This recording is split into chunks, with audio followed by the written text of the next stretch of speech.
Giving you the perspective and insight from top political insiders every afternoon. This is Montreal Now on News Talk Radio, CJAD 800. By the way, speaking of political insiders, I should mention, I believe Tom Mulcair will be back with us as of next week. So back in his regular 5 p.m. slot a couple of times a week. In the meantime, speaking of the NDP, Pierre Poilievre went to town today and took it out on, well, he always takes it out on Justin Trudeau. That's, of course, to be expected. Kind of surprising today that he decided to bring Jagmeet Singh into play. Take a listen. This is part of the statement from earlier in the day calling out Jagmeet Singh directly. Here you go. Singh sold out workers to sign on to this costly coalition. He has voted to hike the carbon tax to 61 cents a litre, for policies to double housing costs, and to tax food. Now, why did he do it? He told us that if he became part of the government, he'd bring down food prices. That was one of his promises. Did he succeed? Well, you don't actually have to ask me if he succeeded. Ask him. This is what he said about food prices last week.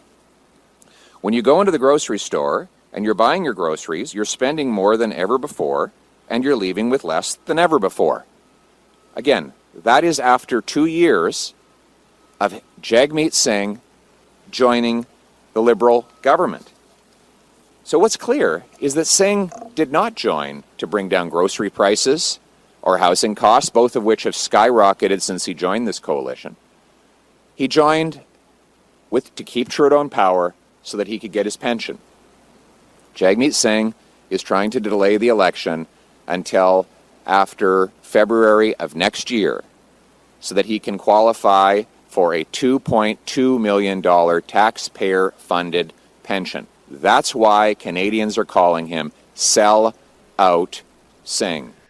Okay, there's part one, and then one of the reporters asking, very well, Mr. Poilievre, what is your message then to Sell Out Singh? My message to Sell Out Singh is this: put the people ahead of your pension. Break the costly coalition with Trudeau to trigger a carbon tax election where Canadians can choose between the costly coalition of the NDP Liberals that tax your food, punish your work, take your money, double your housing cost, and unleash crime and chaos in your community. All right, that's just some choice comments from Pierre Poilievre. Now, he had obviously a lot to say about Justin Trudeau as well, but I think in this particular case, the focus shifting today so much to Jagmeet Singh, we should sort of follow up on that. Now, we understand that Mr. Singh is not actually reacting so far, hasn't spoken, but Alexandre Boulerice, who is the NDP MP for Rosemont-La-Petite-Patrie, he's also, of course, deputy leader of the federal NDP, is on the line. Monsieur Boulerice, thanks for being here. Oh, my pleasure. No problem. Well, that was fun hearing that again today, I guess. Listen, where do you think this comes from? Or perhaps the question should be, why do you think this is happening now? Oh, I think because maybe Pierre Poilievre is afraid to talk about his own record. You know, in the last 3 years, he achieved nothing for workers or seniors. We can say that we forced the Liberals to implement a dental care program that is a huge success.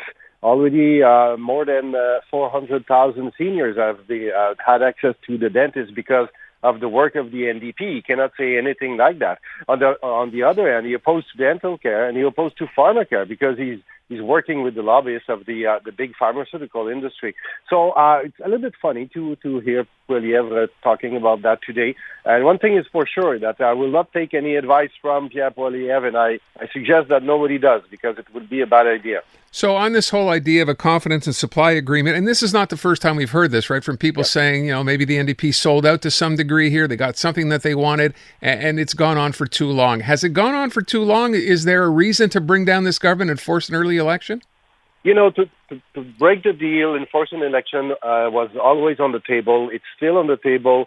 We will evaluate this fall. We will have a caucus here in Montreal in 2 weeks.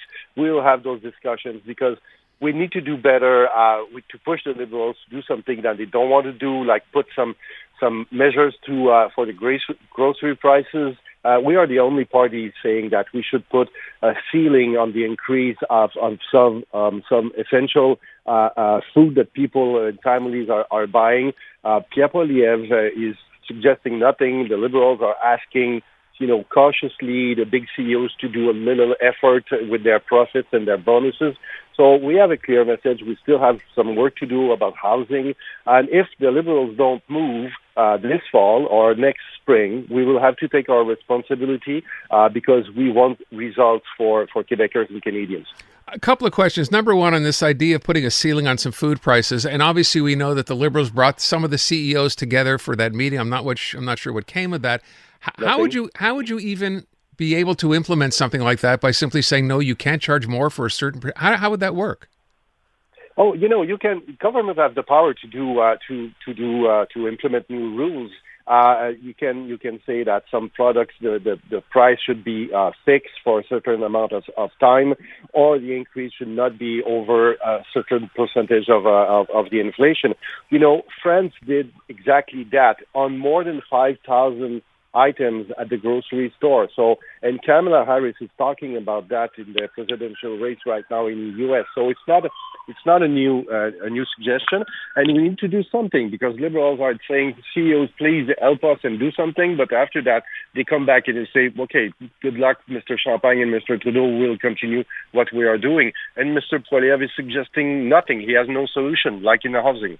So you mentioned housing. I want to mention immigration. It's been a big subject here in the past couple of days. We know that, of course, the Liberals have come up with some new restrictions they'd like to see. We know in Quebec, François Legault has done the same. What's the NDP's position on this? How did you react to what you heard with respect to immigration, foreign temporary workers, student visas? Where are you on that? I think, we need temporary foreign workers. What we are asking for at the NDP is that we give those workers rights to protect themselves, right to not to be exploited or abused. But our economy and our industries need them. But we need also to give them some hope and a path to permanent residency. But right now, what we are seeing is like a fight between Trudeau Liberals in Ottawa and François Legault CAQ in Quebec, blaming each other, but no solution. And we think we need to have the infrastructure to welcome all those workers, but also not to exploit them. So we are really in a position that we are asking for more protection and more rights for those workers. And it's not a question of only numbers. It's always why we need them and how we treat them and how we make sure that they can have a good living here in Montreal or in Quebec. And do you support the, and I know we don't know numbers yet, but we've heard enough coming out of the caucus or the cabinet retreat earlier in the week in Halifax from the Liberals about permanent residents, permanent immigration here, the numbers coming down there? We can feel with the community groups everywhere in Quebec and in Montreal the pressure and on also housing and the school system. But I don't want to be involved in any kind of narrative that is blaming or pointing immigration or immigrants or temporary foreign workers or refugees. We have to do our work and we have to invest in our infrastructure such we can accept them, but also make sure that if they want, they can stay here and continue to live their life in Quebec. All right. Listen, I thank you for the time, Monsieur Boulerice. We'll see where this goes with Pierre Poilievre, but I guess it's fair to say there will be no NDP caving in here for an early fall election. We'll see. Invite me in a couple of weeks. Okay, let's see how that goes. Thanks so much for the time. No problem. Thank you. Alexandre Boulerice, he is, of course, the federal deputy leader of the NDP, or the deputy leader of the federal NDP. 5:45, I want you to hear just a couple more clips here. So we've been talking about Jagmeet Singh, but also, as I said, Pierre Poilievre didn't mince his words today with respect to Justin Trudeau either. So one of the issues that came up, you're going to hear this in this particular clip, right? On the question of immigration, because that, as I said, has been a big topic this week. Here's what he offered, right, on that particular topic. Immigration was not even a controversial issue prior to Trudeau.